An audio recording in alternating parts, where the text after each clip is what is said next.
तो BSc first semester chemistry का unit 1 है ये, atomic structure and periodic properties. Atom क्या होता है? An atom is the smallest constituent unit of ordinary matter that is the properties of a chemical element. Atom क्या है? सबसे छोटी constituent unit of ordinary matter that is the properties of chemical element. Every solid, liquid, gas and plasma each composed of neutral of ionised atom.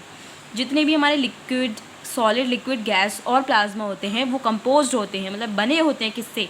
Neutral of ionised atom. An atom itself made up of 3 tiny particles such as protons, neutrons and electrons.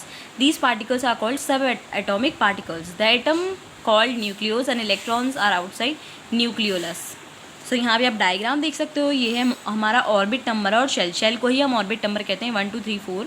Electrons are allowed only in orbits, electrons are not permitted between the orbits.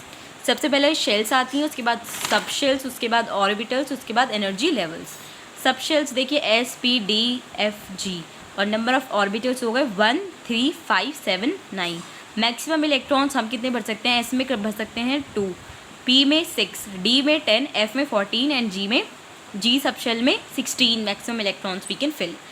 Henceberg uncertainty principle. For a microscopic particle such as electron, it is impossible to determine simultaneously the position and momentum with any desired accuracy. This is known as Henceberg uncertainty principle. कोई भी microscopic particle ले सकते हैं आप electron, तो ये impossible है determine दोनों चीज़ एक साथ बताना, जैसे पोजीशन और मोमेंटम है हम एक साथ नहीं बता सकते विद डिजायर्ड एक्यूरेसी। तो this is mathematically it is may be expressed as delta x dot delta p greater होगा h/4 से। h क्या है? Planck's constant. डेल्टा एक्स है uncertainty in position, delta p uncertainty in momentum, delta x dot delta p uncertainty product. We know that delta p is equal to m into delta v. तो यहाँ से ये expression, final expression क्या है? Delta x dot delta V is greater than h/4πm, जहाँ पे delta x है हमारा uncertainty in position, delta V uncertainty in velocity, delta x dot delta V है uncertainty in product.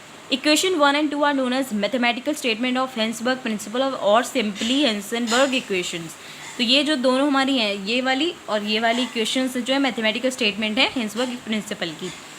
Applications of हेंसनबर्ग uncertainty principle क्या है? It easily follows from this principle that electrons can't exist within the nucleolus of the atom. Nucleolus के अंदर electrons exist नहीं कर सकते, वो बाहर ही करते हैं।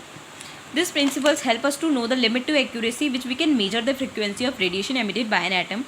Limitations of Hensenberg uncertainty principle. This principle is applicable to microscopic particle and not for macroscopic particle. बड़े बड़े particles के लिए applicable नहीं है। H की वैल्यू देख लीजिए, जूल पर सेकेंड। ये हमारा SI यूनिट है और ये हमारा CGS यूनिट है।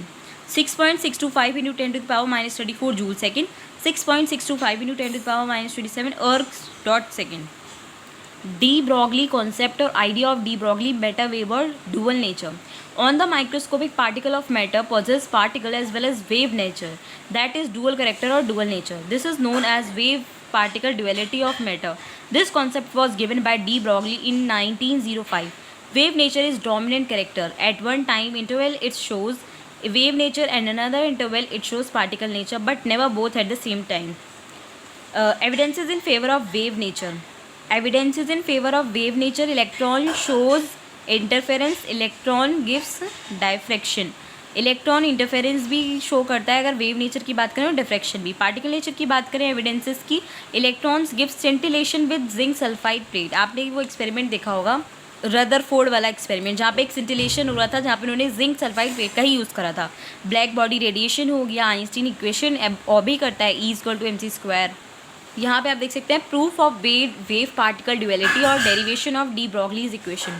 द एनर्जी ऑफ फोटोन कितनी होती है? E=h nu. न्यू क्या है? Frequency, h Planck's constant, E energy. The energy of a particle is given by E=mc²। हम दोनों इक्वेशन से कर सकते हैं डेराइव, हमारा आ जाएगा मोमेंटम h/λ। तो h क्या है? कांस्टेंट है हमारा, प्लैंक्स कांस्टेंट, तो p डायरेक्ट इन्वर्सली प्रोपोर्शनल होता है वेव लेंथ के। It is clear that momentum of a moving microscopic particle is inversely proportional to its wavelength. Equation 3 is known as De Broglie's equation. तो third equation क्या है हमारी? ये वाली equation क्या है? De Broglie's equation है। It may also be written as lambda = h/mv. In phase क्या हो गया? इलेक्ट्रॉन वेव ट्रेन, और ये ना nucleus. Electron wave train out of phase क्या हो गया? न्यूक्लियस के बाहर है, ठीक है। लिमिटेशंस क्या थी डी ब्रॉगलीज कॉन्सेप्ट की? De Broglie concept is applicable to the microscopic particles such as electrons, protons, neutrons and atoms. It is not valid for macroscopic particle, that is large particle.